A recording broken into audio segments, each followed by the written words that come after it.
Salam sejahtera untuk kita semua. Sebelum kita istirahat, kita akan merenungkan firman Tuhan. Mari kita awali dengan doa. Bapa kami di surga, kami siap untuk belajar firman-Mu, roti hidup. Roh Kudus akan memberikan pengertian kepada kami. Dalam nama Tuhan Yesus, kami persembahkan doa ini. Amin. Renungan malam ini diambil dari pelajaran Sekolah Sabat Selasa 27 Desember yang berjudul Di Hadirat Allah. Di Hadirat Allah. Nah, Alkitab mengatakan bahwa Allah tinggal dalam terang yang tak terhampiri dalam 1 Timotius 6 ayat 16. Dan bahwa tidak seorang pun pernah melihat Allah. Yohanes 1 ayat 18, kemudian 1 Yohanes 4 ayat 12. Nah, apakah ini berarti bahwa orang-orang kudus di surga tidak akan pernah melihat Allah Bapa?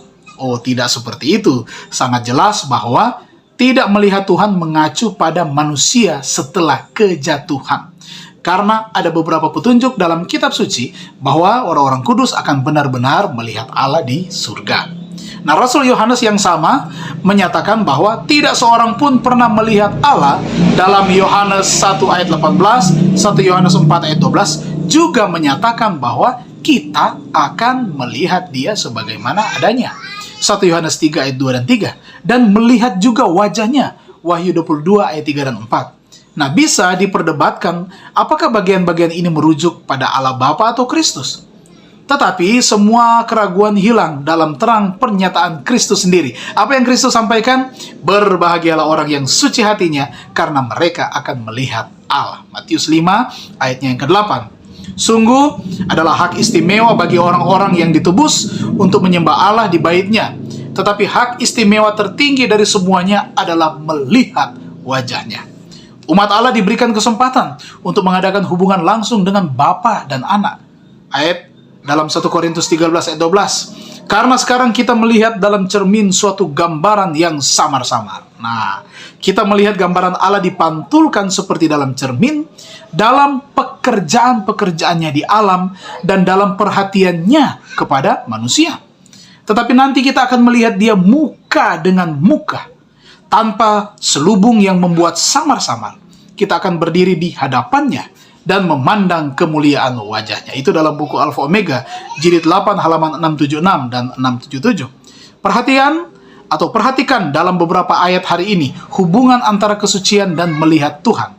Katanya, orang yang murni hatinya akan melihat Allah. Dia yang akan melihat Allah menyucikan dirinya sama seperti Dia adalah murni. Yaitu 1 Yohanes 3 ayatnya yang ketiga. Apa yang diungkapkan ayat-ayat ini? Bahwa Allah harus melakukan pekerjaan di dalam kita sekarang untuk membantu mempersiapkan kita menuju kemana? Ke surga. Meskipun pada akhirnya hak kita ke surga telah dipastikan melalui kematian Yesus, kita akan melalui proses pemurnian di sini dan sekarang dan akan membantu mempersiapkan kita untuk rumah kekal kita.